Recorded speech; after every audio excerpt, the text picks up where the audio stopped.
আল্লাহ আল্লাহ রহম করো। বিসমিল্লাহ রহমান রহিম। গাড়ি নিয়ে বেড়াইনো দেখি আল্লাহ কি করে আজকের দিন। আল্লাহ তুমি রহম করো মাবুদ। আজকুন চাউল আনা লাগবে।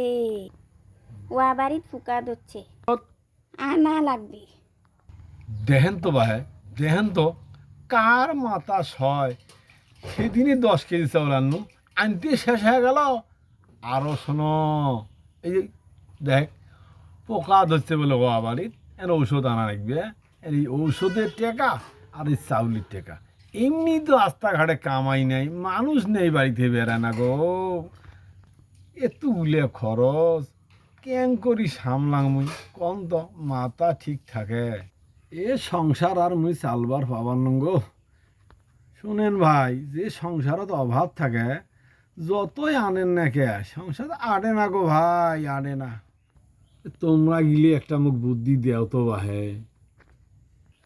একটা বুদ্ধি পাইছো, এক কাম করো, ছাওয়া গুয়ে নানা বাড়ি পাঠে দাও, আর বেড ছাওয়া ওর বাহার বাড়ি পাঠে দাও, আর মুই মোর শ্বশুর বাড়ি যা থাকো। এই কারো মুখ কারো দেখবো না, ঠিক নয়? হ্যাঁ ঠিক, এটাই ঠিক গো, এটাই ঠিক। চমৎকার বুদ্ধি গো। দর্শক ভাই, আসলে কি গরিব মানুষের বর্তমানে সংসার চালানো অনেক কষ্টদায়ক হয়ে গিয়েছে। যে সব জিনিসের ঊর্ধ্বগামী দাম, সে সমস্ত জিনিস কিনে খাওয়া অনেক কষ্টদায়ক। তোমরা এমন কিছু মনে করেন, আল্লাহ দিন আল্লাহ চলাইবি, বোঝেন নাই? আল্লাহ ভরসা। ভালো থাকেন সবাই, হ্যাঁ।